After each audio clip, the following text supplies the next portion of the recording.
Hola, ¿qué tal? A ver, pensemos en esto. ¿Qué pasa cuando una casa sufre un daño tan, pero tan grave, que simplemente ya no se puede arreglar? Y ojo, no hablo de una reparación que cuesta mucho dinero, sino de algo más, un verdadero punto de no retorno. Hoy vamos a analizar justamente eso, esas propiedades que se vuelven literalmente irreparables. Y aquí va la pregunta del millón, la que abre todo este tema. ¿Puede una propiedad llegar a valer menos que cero? O sea, ¿es posible que en lugar de ser algo que tienes, se convierta en algo que debes? La respuesta, créanme, es fascinante y un poco alarmante. Vamos a ver de qué se trata. Ok, para entender todo esto tenemos que empezar por lo básico, definir bien los términos. ¿A qué nos referimos exactamente cuando decimos que algo es incurable o irreparable?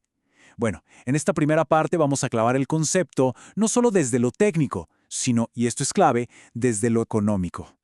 Y aquí lo tenemos, el concepto central de toda esta charla, las condiciones incurables, también conocidas como clase X. A ver, que quede súper claro, esto no significa que sea físicamente imposible reconstruir. No. El punto, el verdadero meollo del asunto, es que económicamente es un absurdo.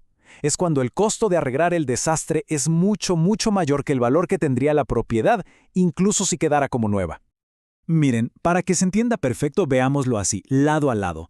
Por un lado, tenemos una reparación factible. Sí, puede que sea carísima, pero al final del día, la propiedad recupera su valor, o hasta vale más. Es una inversión. Pero del otro lado, tenemos la condición incurable. Aquí, meterle dinero a la reparación es literalmente como echarlo a un pozo sin fondo. Ese dinero no vuelve, nunca. El valor del inmueble simplemente no justifica el gasto. Y que nadie piense que estamos hablando de una pared con humedad o un techo que gotea, ¿eh? Para nada. Estamos hablando de desastres a otra escala. Piensen en un tsunami masivo, como el que destruyó Hilo allá en Hawái en el 46. O imaginen ríos de lava volcánica que avanzan y se tragan todo. O un caso muy común, una contaminación química tan pero tan severa que limpiar el terreno costaría una fortuna, mucho más de lo que vale la Tierra misma. De eso se tratan las condiciones clase X. Ok, ya quedó claro que es una condición incurable. Ahora vamos al siguiente paso, que es quizá el más duro, el golpe al bolsillo. ¿Qué pasa con el valor, con el dinero, cuando una propiedad cae en esta categoría? Vamos a ver las consecuencias financieras. Para ilustrar esto, vámonos a un caso real, uno muy documentado, una propiedad en un lugar llamado Benedict Canyon. Antes de que pasara nada, esta casa tenía un valor de mercado de $1,500,000. Nada mal, ¿no? Un activo bastante sólido. Pero entonces ocurrió el desastre, y la nueva tasación oficial fue esta: sin valor, responsabilidad. Fíjense bien en esa segunda palabra, porque es la clave de todo: responsabilidad. ¿Qué significa? Algo tremendo, que la propiedad ya no solo vale cero, no, es peor. Ahora es una carga, un problema legal y financiero. El dueño ahora es responsable de los daños que esa propiedad pueda seguir causando. Y uno podría pensar, bueno, la arreglo y ya está. Pero no es tan simple, porque incluso si se repara, entra en juego algo que los expertos llaman resistencia del mercado. ¿Qué es esto? Es básicamente el estigma, es la memoria del mercado. La gente pues desconfía, nadie quiere comprar una casa con un historial tan feo. Y ese miedo, esa desconfianza, se convierte en una pérdida de valor que se queda ahí, para siempre, ya no se recupera por completo. Y miren, esto no es pura especulación, ¿eh? Está medido. Hay datos. Un estudio que se hizo en Laguna Beach lo puso en números claritos. Como se ve en el gráfico, las propiedades que tuvieron daños menores igual perdieron un 6.4% de su valor para siempre. Pero, ¿y las que tuvieron daños mayores? Agárrense. La pérdida fue de un 32.4%. Más de un tercio del valor evaporado. Como les decía, el mercado tiene memoria. Bueno, ya vimos la teoría, el concepto, el impacto financiero. Ahora la pregunta es, ¿y cómo se maneja esto en la vida real? ¿Qué hacen los gobiernos? Para eso vamos a analizar el caso de México, que es muy interesante porque tiene marcos legales y procesos oficiales para lidiar con estas situaciones.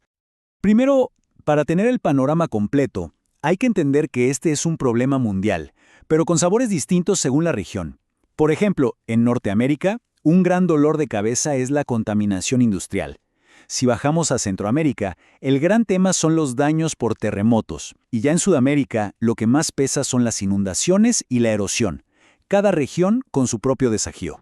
Y volviendo a México, aquí las cosas no se dejan a la improvisación. Hay regulaciones muy específicas. Un ejemplo es esta, la NOM 147, que trata sobre suelos contaminados.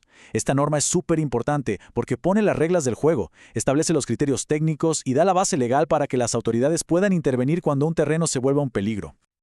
Entonces, ¿cómo es el proceso en la práctica? Pues es bastante ordenado, es un paso a paso. Si tomamos como ejemplo el plan de reconstrucción de la Ciudad de México, se ve claro. Primero, llega un equipo y hace una evaluación a fondo de los daños. Segundo, con esa info se clasifica la propiedad. Y es justo aquí donde se decide si entra en la categoría de incurable, la clase X. Tercero, se busca dar apoyo tanto económico como técnico a la gente afectada. Y el paso final, el cuarto, es la decisión clave. ¿Se puede hacer una reparación que sea segura o ya no queda otra que demoler? Perfecto, ya recorrimos todo el camino. Ahora, para ir cerrando, vamos a juntar todas las piezas. Hagamos un resumen de las ideas más fuertes y pensemos qué significa todo esto para el futuro del valor de las propiedades. Entonces, si nos tenemos que quedar con una sola idea que sea esta, el valor de una propiedad no es eterno, puede ser borrado del mapa por completo. ¿Y por qué? Por una tormenta perfecta, costos de reparación que no tienen lógica, un riesgo constante para la vida de las personas, la posibilidad de broncas legales a futuro y, por supuesto, ese estigma del mercado, esa mancha que ya no se quita. Y es justo mencionar que todo este análisis, estos conceptos que hemos estado manejando, se basan en el trabajo original del ingeniero Randall Bell, que es toda una autoridad en estos temas, y para esta presentación fueron complementados con la visión del ingeniero Leonardo León. Y todo esto nos deja con una última reflexión, una pregunta que queda flotando en el aire. En un mundo que cambia tan rápido, con el clima volviéndose más extremo y nuevos riesgos apareciendo, ¿podemos decir que el valor de una propiedad está verdaderamente seguro? Es una pregunta complicada y la respuesta seguramente va a definir el mercado inmobiliario del futuro. Gracias por haberme acompañado en este recorrido.